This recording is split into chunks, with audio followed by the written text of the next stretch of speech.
Et bonjour à toi, ici Waga, ravie de te retrouver dans cette 12e vidéo de la playlist Flammes jumelles foire aux questions, ça faisait un petit moment. D'ailleurs, j'en profite pour te souhaiter une excellente, une exceptionnelle année 2025, en espérant qu'elle t'apportera déclic, compréhension, révélation, retournement de situation, pourquoi pas, motivation en tous les cas, bref, tout ce qui puisse contribuer à un bel épanouissement intérieur comme extérieur. Allez, sans plus attendre, on va découvrir 3 nouvelles questions auxquelles je vais tenter de répondre. Je précise quand même cependant qu'ici j'apporte ma propre vision des choses, mes ressentis, en plus de partage que je puisse avoir auprès de personnes qui sont sur le parcours Flammes Jumelles et de nombreux témoignages sur la toile. Allez, donc du coup, on y va pour la première question. Alors, le détachement émotionnel, c'est quoi? Eh bien, pour, commencer, ça n'est pas ne plus aimer, comme, la majorité, des personnes le pensent ou seraient amenées, à le penser. Pour faire simple, on va reprendre, les termes, exacts. Alors, détachement. Le détachement, c'est quoi? C'est l'opposé de l'attachement. Et qui dit attachement dit dépendance derrière. Quand on est attaché à quelque chose, on dépend de cette chose. Ensuite, émotionnel. L'émotionnel, c'est quoi? Ce sont les ressentis, les émotions et ses moyens d'expression. Et ici, souvent, les moyens d'expression sont dysfonctionnels dans le cadre de la dépendance. Donc, en résumé, dans le cadre d'un détachement émotionnel, on sort d'un attachement. Donc, on se défait d'une toxicité. C'est comme ça, moi, que je l'exprimerai. On n'a plus de besoin qu'un élément extérieur, que ce soit une chose, une personne, un contexte, etc.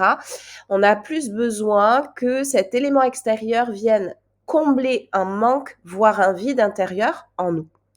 Du coup, en amour, par exemple, on n'aimera plus de façon toxique, mais on aimera de façon saine ou tout au moins de façon équilibrée.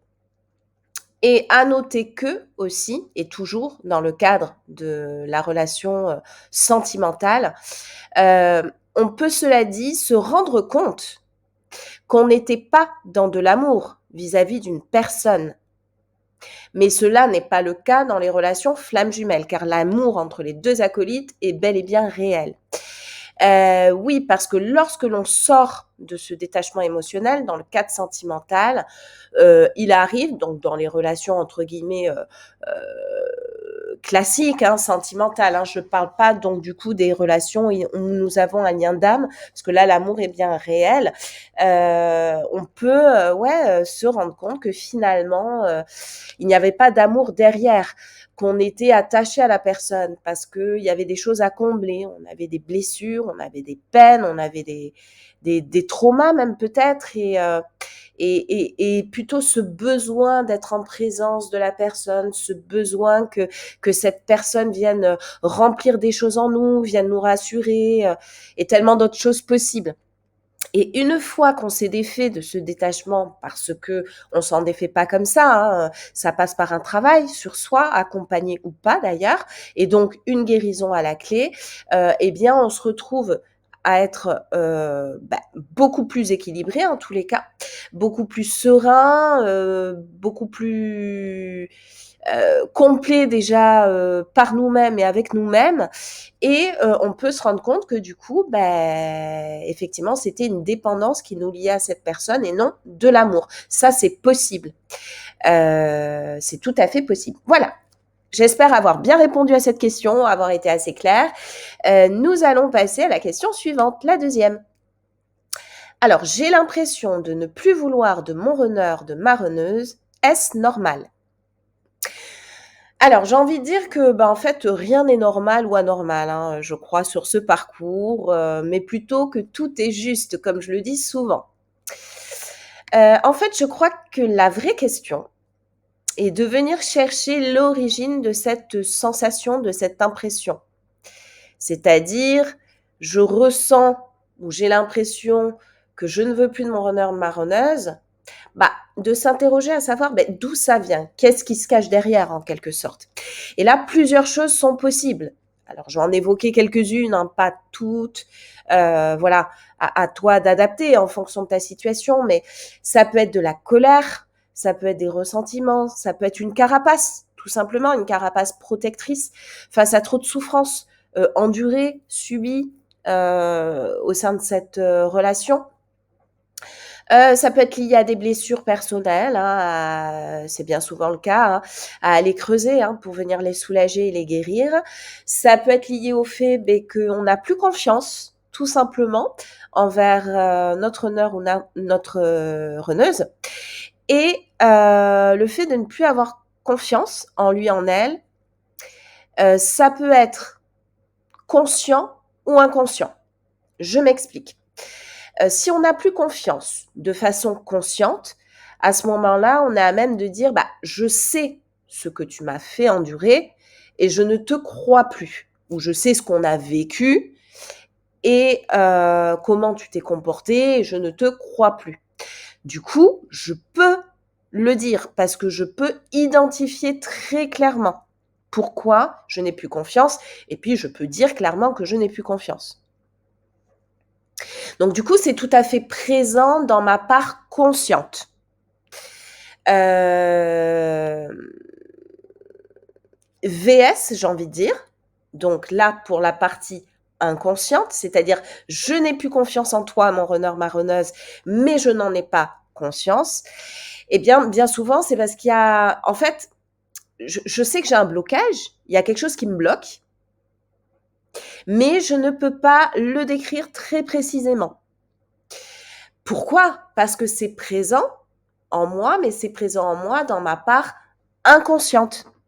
Oui, parce qu'il y a, au travers de toute expérience, hein, d'événements que nous vivons, il y a des choses qui restent dans notre part consciente, qui sont bien là, qui habitent, qui se logent, et des choses qui vont partir dans notre part inconsciente. Ce qui est une bonne chose bien souvent, parce que ça serait bien très lourd à porter au quotidien. Donc, il y a des choses qui vont se réfugier, on va dire, dans notre part inconsciente.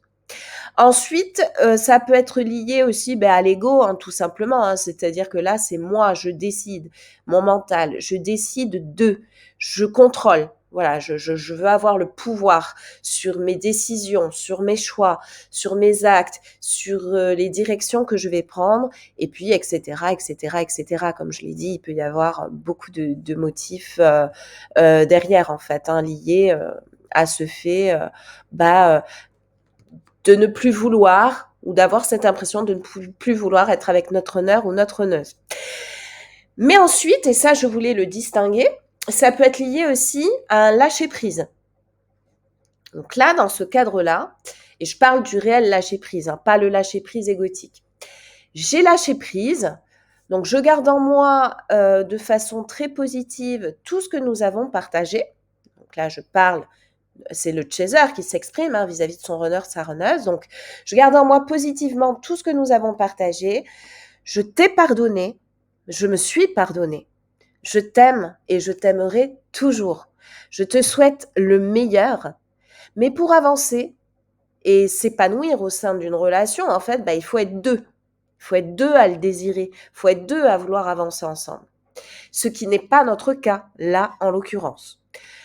Et en fait, je respecte et j'accepte que nos besoins personnels et dans l'individualité, j'ai envie de dire, sont différents. Nos besoins sont différents.